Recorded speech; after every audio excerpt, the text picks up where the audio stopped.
స్వాతంత్ర్యం వచ్చినప్పట్నుంచి జాతీయవాద ఆలోచనను ప్రోత్సహించారు. జాతీయ సమైక్యత కోసం పట్టుదలతో పనిచేశారు. దేశంలో బలమైన రాజకీయ ప్రత్యామ్నాయ మార్గం చూపించారు. ఆ మహోన్నత వ్యక్తే డాక్టర్ శ్యామాప్రసాద్ ముఖర్జీ. భారత్కు స్వాతంత్ర్యం వచ్చిన తర్వాత తన భావజాలంతో, సుదీర్ఘ పోరాటంతో దేశ రాజకీయ వ్యవస్థపై చెరగని ముద్ర వేసుకున్నారు. జమ్మూ కాశ్మీర్ సమస్యను ముందుగా అర్థం చేసుకున్న వ్యక్తి డాక్టర్ శ్యామాప్రసాద్ ముఖర్జీ. అలాగే బెంగాల్ విభజన జరుగుతున్నప్పుడు భారతదేశ హక్కులు, ప్రయోజనాల కోసం విజయవంతంగా పోరాడిన వ్యక్తి కూడా ఆయనే. ఖండిత భారతపు అఖండత్వం కోసం బలిదానం చేసిన మొట్టమొదటి దేశభక్తుడు డాక్టర్ శ్యామాప్రసాద్ ముఖర్జీ. భారతమాత కన్న మహాసంతానంలో ఆయన ఒకరు. వారి జీవితంలో ప్రతి క్షణం, శరీరంలో ప్రతి కణం మాతృభూమి సేవకే సమర్పితమయ్యాయి. 1901 జూలై 7వ తేదీన అశుతోష్ ముఖర్జీ, రాణి జోగ్మయాదేవి పుణ్యదంపతులకు శ్యామాప్రసాద్ ముఖర్జీ జన్మించారు. అతి చిన్న వయసు నుంచే ఆదర్శవాదిగా రూపుదిద్దుకుంటూ ఎదిగిన ఆయన పాఠశాలలో చదువుకునే రోజుల్లోనే FA, BA విద్యార్థులకు బోధించే పాఠ్య పుస్తకాలను అధ్యయనం చేస్తుండేవారు.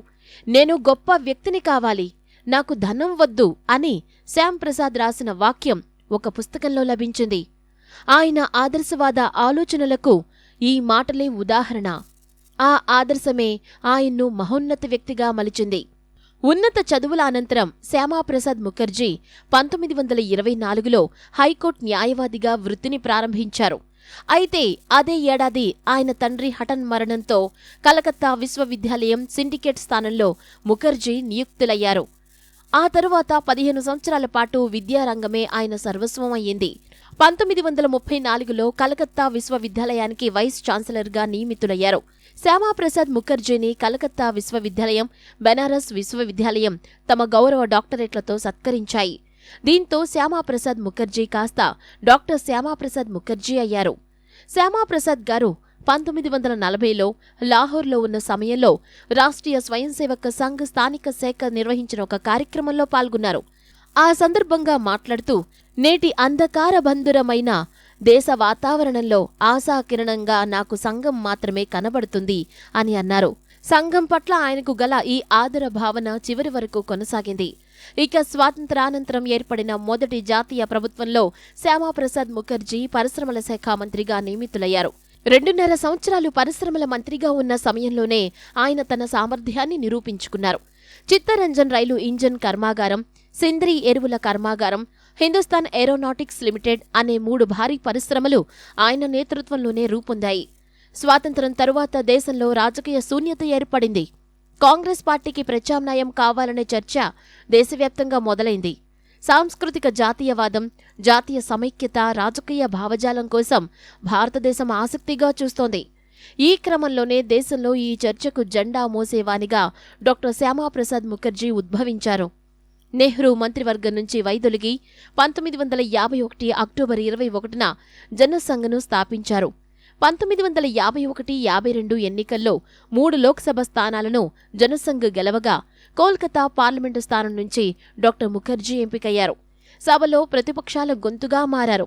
పార్లమెంటు సింహంగా ఖ్యాతిగాంచిన ఆయనలో దేశ ప్రజలు భావి భారత ప్రధానిని దర్శించేవారు. సర్దార్ పటేల్ వారసత్వం శ్యామాప్రసాద్కు సంప్రాప్తించింది అని టైమ్స్ ఆఫ్ ఇండియా పత్రిక ఆనాడు వ్యాఖ్యానించింది. పార్లమెంటులో శ్యామాప్రసాద్ చేసే ప్రసంగాలు అద్భుతంగా, ఎంతో ఆసక్తిదాయకంగా, ఆలోచనాత్మకంగా, ప్రేరణప్రదంగా ఉండేవి. సభ్యులు పూర్తి నిశ్శబ్దంతో, శ్రద్ధతో ఆయన ప్రసంగాలను వినేవారు. కాశ్మీర్ సమస్య గురించి పార్లమెంటులో మాట్లాడుతూ, కాశ్మీరీ ప్రజలు మొదట భారతీయులు, తరువాత కాశ్మీరీలా, లేక మొదట కాశ్మీరీలు తర్వాత భారతీయులా, లేక మొదటిగా చివరిగా కూడా కాశ్మీరీలే తప్ప భారతీయులు కాదా, నిర్ణయించవలసిన అతి ముఖ్యమైన విషయం అది అని సమస్య తీవ్రతను సభ్యుల ముందు పెట్టారు. ఆర్టికల్ 370ని ఖండించిన ఆయన దీనిని జాతి, దేశ వ్యతిరేక చర్యగా అభివర్ణించారు. ఆర్టికల్ 370కి వ్యతిరేకంగా జరిపిన పోరాటంలోనే ఆయన 1953 జూన్ 23న తుది శ్వాస విడిచారు. అయితే ఆయన మరణానికి సంబంధించిన విషయాలన్నీ ఇప్పటికీ రహస్యంగానే మిగిలిపోవటం విచారకరం. రాజకీయ నాయకుడు రాబోయే ఎన్నికల గురించి ఆలోచిస్తాడు, రాజనీతిజ్ఞుడు రాబోయే తరం గురించి ఆలోచిస్తాడు అంటారు పెద్దలు. శ్యామాప్రసాద్ ముఖర్జీ భావి భారతాల గురించి ఆలోచించారు. ఆయనది ప్రతి విషయంలోనూ జాతీయ దృష్టికోణమే. మాతృభూమి సేవలో నిజమైన యోధుడిగా అగ్రభాగాన నిలుస్తూ శ్యామాప్రసాద్ బలిదానం చేశారు. దేశం కోసం ప్రాణాలను తృణప్రాయంగా సమర్పించిన ఆ మహనీయుడికి శతకోటి వందనాలు.